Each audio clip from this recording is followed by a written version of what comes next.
살다 보면 이상한 경험을 할 때가 있습니다. 도덕적으로 바르다고 말하고 선함을 강조하고 기준을 이야기하는데 정작 그 사람과 함께 있는 시간이 길어질수록 내 마음은 점점 위축되고 판단은 흐려지고 삶의 활력이 줄어드는 경험 말입니다. 겉으로는 바른 말을 하는데 그 말이 내 삶을 가볍게 만들어주지 않습니다. 오히려 옳음이라는 이름으로 나를 억누르고 도덕이라는 이유로 나를 판단하게 만드는 사람. 언젠가부터 우리는 그들의 시선에 지나치게 영향을 받게 되고 내가 무엇을 하든 잘못하고 있는 것만 같은 기분이 듭니다. 사람들은 이런 유형을 가리켜 도덕적 흡혈귀라고 부르곤 합니다. 도덕이라는 이름으로 타인의 선택을 제한하고 선함이라는 외피로 상대의 에너지를 빼앗는 사람들. 그들과 함께 있으면 말투, 표정, 행동 하나하나가 조심스러워지고 삶의 운이 막히는 것 같은 압박감마저 느끼기도 합니다. 오늘의 주제는 바로 이 질문에서 시작됩니다. 도덕적 흡혈귀는 정말로 타인의 운을 빼앗는 존재일까? 이 질문을 제대로 이해하기 위해서는 도덕 철학의 중심에 서 있던 칸트의 관점이 필요합니다.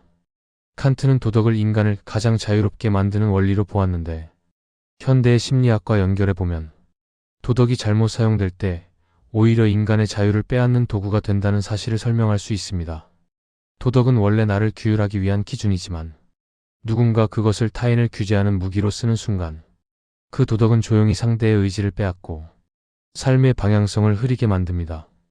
그들은 선한 척하지만 그 선함을 통해 상대의 자유를 줄여가며 결국 관계 속에서 상대를 점점 작아지게 만듭니다.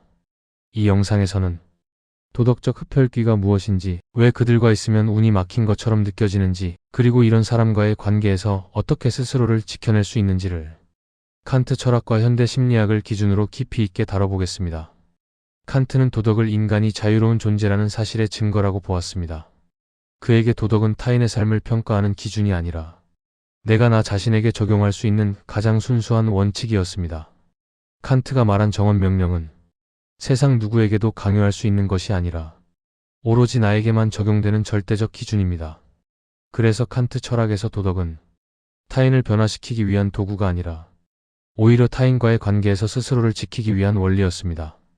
그런데 인간은 때때로 이 도덕을 자기 규율이 아닌 타인 규율의 방식으로 사용하려 합니다. 도덕적 흡혈귀는 바로 이 지점에서 탄생합니다. 그들은 도덕을 통해 타인을 비난하고 옳고 그름을 무기처럼 휘둘러 상대의 행동과 감정을 제한합니다. 심리학에서는 이를 도덕적 조작 혹은 도덕적 우월성의 착취라고 설명합니다. 선함을 앞세워 타인을 압박하고 상대가 스스로를 의심하게 만들며 죄책감을 느끼도록 하는 방법입니다. 이러한 행동은 단순한 비난이나 잔소리와는 차원이 다릅니다. 도덕적 흡혈귀는 상대가 스스로를 부정하도록 만들며 자기 판단을 흐리게 하고 궁극적으로는 의지를 약하게 만듭니다.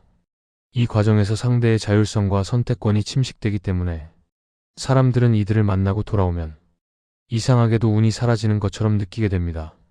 칸트는 인간을 도구로 사용하는 행위를 가장 강한 비도덕성이라고 보았습니다. 도덕적 흡혈귀의 문제는 바로 여기에 있습니다. 그들은 도덕으로 포장된 언어를 사용하지만 그 언어의 목적은 타인의 자유를 축소시키는 것입니다. 즉 도덕이라는 명분을 통해 타인을 일종의 심리적 도구로 만들어버리는 것입니다. 여기서 한 가지 흥미로운 연결점이 생깁니다. 현대 심리학에서 말하는 에너지 뱀파이어는 타인을 비난하고 통제하는 방식으로 상대의 정신적 에너지를 흡수한다고 말합니다. 그 목적은 권력 획득이 아니라 자신의 불안과 무력감을 해소하기 위한 것입니다. 이것은 칸트의 철학적 구조와 정확하게 맞물립니다. 도덕적 흡혈귀의 도덕은 타인을 높이기 위한 것이 아니라 자신의 불안을 감추기 위한 기제로 작동합니다. 그렇다면 이런 사람들은 우리 일상 속에서 어떤 모습으로 나타날까요? 다음 파트에서는 우리가 쉽게 공감할 만한 사례를 중심으로 도덕적 흡혈귀를 구체적으로 살펴보겠습니다. 도덕적 흡혈귀는 분명하게 공격하지 않기에 처음에는 잘 알아차리기 어렵습니다. 그러나 시간이 지나면 그들의 특징이 선명하게 드러납니다. 첫 번째 특징은 늘 도덕적 기준을 앞세운다는 점입니다. 그건 사람으로서 그러면 안 돼. 나는 너를 위해 말하는 거야. 내 행동은 책임감이 없어. 이런 말들은 언뜻 들으면 올바른 조언처럼 보이지만 그 안에는 상대를 평가하고 그 기준 아래 두려는 의도가 숨어 있습니다. 두 번째 특징은 상대가 성장하려는 움직임을 억압한다는 점입니다. 새로운 도전을 시작하려 할 때 너는 아직 준비가 안 됐어. 괜히 힘들게 왜 그러니? 와 같은 말로 가능성을 차단합니다. 도덕적 언어를 사용하지만 실제 목적은 상대가 자신보다 큰 사람이 되지 않도록 심리적 공간을 제한하는 것입니다. 세 번째 특징은 죄책감을 무기처럼 사용한다는 점입니다. 내가 너를 얼마나 생각하는데 너는 왜 항상 이런 식이니? 다 널 위한 조언이었어. 이런 말은 상대를 배려하는 것처럼 들리지만 실제로는 상대의 자유를 축소시키고 관계를 자신에게 유리한 방향으로 고정시키는 방식입니다. 네 번째 특징은 감정을 이용해 타인을 조종한다는 점입니다. 대화를 하다 보면 갑자기 섭섭해하거나 도덕적 우월감을 유지하기 위해 감정적으로 반응하고 상대를 불편하게 만듭니다.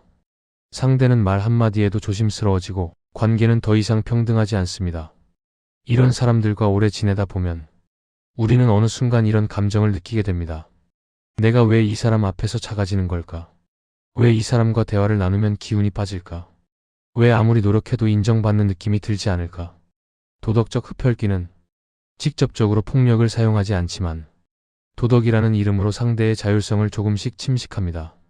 그들의 말은 틀리지 않았지만 그 말이 상대의 삶을 살아있게 만들지는 않습니다.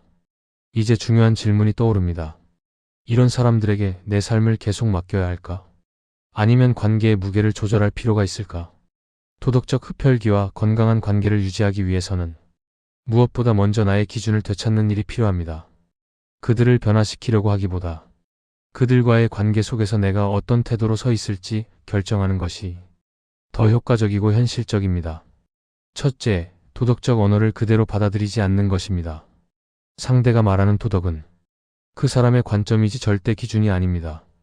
그 말이 나에게 죄책감을 유발할 때 그 죄책감이 정말 나의 판단에서 온 것인지 아니면 상대가 만들어낸 감정인지 반드시 구분해야 합니다.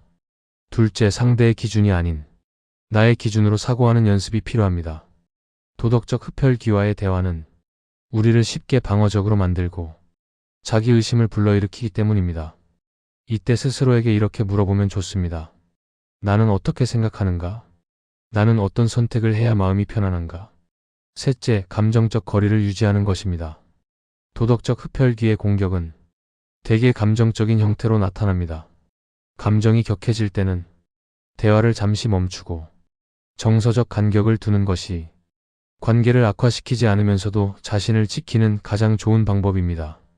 넷째, 나를 과하게 설명하거나 정당화하려 하지 않는 것입니다.